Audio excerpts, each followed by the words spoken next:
नमस्कार, चलिए जानते हैं झारखंड की 25 प्रमुख खबरों को, लेकिन उससे पहले चैनल को सब्सक्राइब जरूर कर लें। एसीबी ने इंस्पेक्टर गणेश सिंह पर दर्ज की रिपोर्ट, अवैध वसूली के आरोप में की जांच शुरू। पूर्व डीजीपी अनुराग गुप्ता ने गोपनीय शाखा प्रभारी रहे इंस्पेक्टर गणेश सिंह पर एसीबी ने अवैध वसूली के आरोप में प्रारंभिक रिपोर्ट दर्ज की है।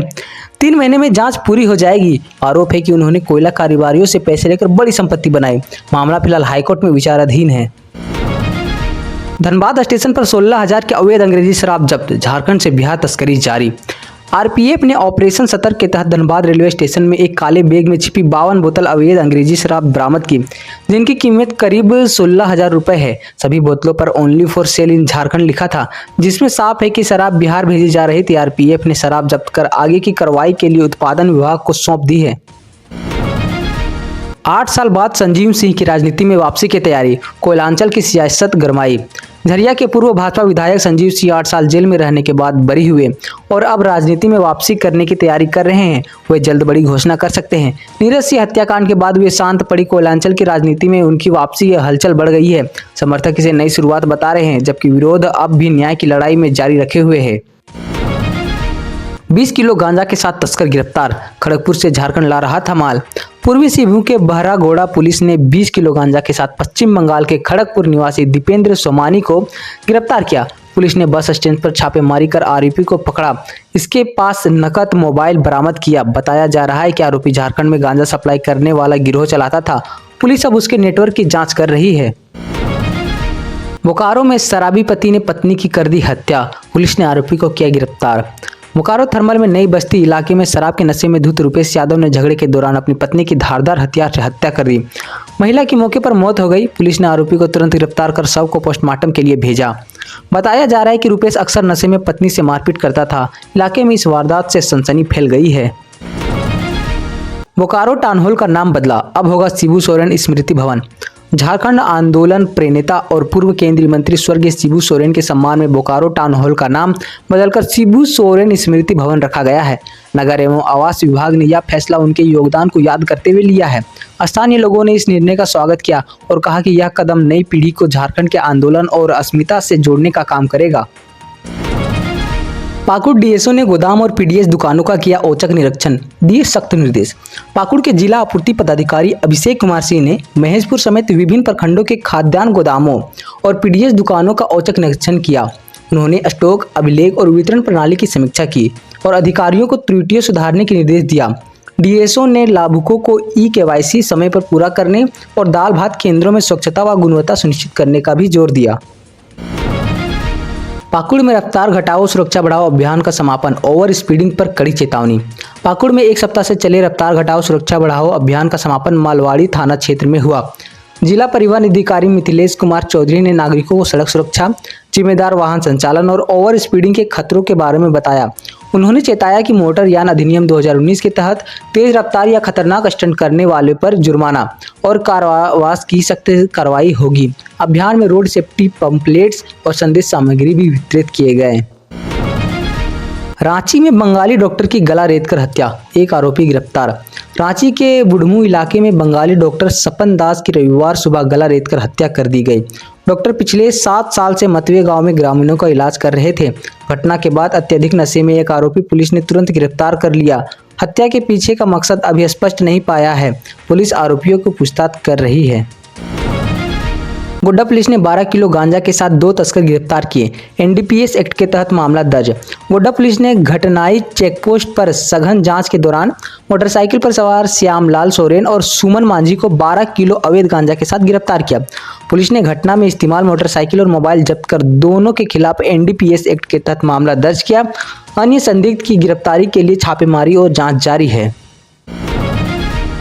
हजारीबाग में 42.5 लाख की अफीम के साथ 4 तस्कर गिरफ्तार। हजारीबाग मुफस्सिल थाना क्षेत्र में पुलिस ने NH-33 के पास छापेमारी कर 8.2 किलो अवैध अफीम के साथ 4 तस्कर सचिन कुमार, राकेश मेहता, ननकू ठाकुर और अनिल दोंगी को गिरफ्तार किया। उन्होंने अफीम चतरा से लाकर हरियाणा में बेचने की योजना बनाई थी। पुलिस ने मामला एनडीपीएस एक्ट के तहत दर्ज कर सभी आरोपियों को न्यायिक हिरासत में भेज दिया है। झारखंड में 10 से 11 नवंबर को शीतलहर, कई जिलों में बढ़ेगी ठंड। झारखंड मौसम विभाग ने 10 और 11 नवंबर को शीतलहर अलर्ट जारी किया है। रांची, बोकारो, हजारीबाग, गुमला, पलामू और कई अन्य जिलों में तापमान सामान्य से नीचे जा सकता है। विभाग ने लोगों को घर के अंदर रहने, गर्म कपड़े पहनने, रजाई और कंबल का इस्तेमाल करने, ठंड के असर से बचाव के लिए सावधानी बरतने की सलाह दी है। शीतलहर से फसल, जल आपूर्ति, बिजली और परिवहन पर भी असर पड़ेगा। रन फॉर झारखंड के चलते रांची में 11 नवंबर को ट्रैफिक बदलेंगे, कई रूटें होंगी बंद। रांची में 11 नवंबर को सुबह 6:30 बजे से मोराबादी स्टेडियम से सैनिक मार्केट तक रन फॉर झारखंड दौड़ आयोजित की जाएगी। इस दौरान ट्रैफिक पुलिस ने मोराबादी शहीद चौक, फिराया लाल चौक सहित कई मुख्य रूटों पर वाहन के परिचालन पर अस्थायी रोक लगाई है। नागरिकों से अपील की गई है कि वैकल्पिक मार्गों का इस्तेमाल करें और ट्रैफिक व्यवस्था में सहयोग दें। बाबूलाल मरांडी ने पुलिस पर फर्जी केस लगाने का आरोप लगाया। पतरातू के मीट विक्रेता को बचाने की अपील। भाजपा नेता और नेता प्रतिपक्ष बाबूलाल मरांडी ने रामगढ़ जिले के पतरातू में मीट दुकानदार राजेश साव पर पुलिस द्वारा झूठा आर्म्स एक्ट मामला दर्ज करने का आरोप लगाया है। मरांडी ने कहा कि आरोप गलत है और पुलिस कानून को निजी संजीश निकालने का साधन बना रही है। उन्होंने न्यायालय और पुलिस से निष्पक्ष जांच और आरोपी की सुरक्षा सुनिश्चित करने की मांग की है। विनोबा भावे यूनिवर्सिटी में प्रेम प्रसंग ने मचाई सनसनी, सिंदूर और तालाब में छलांग।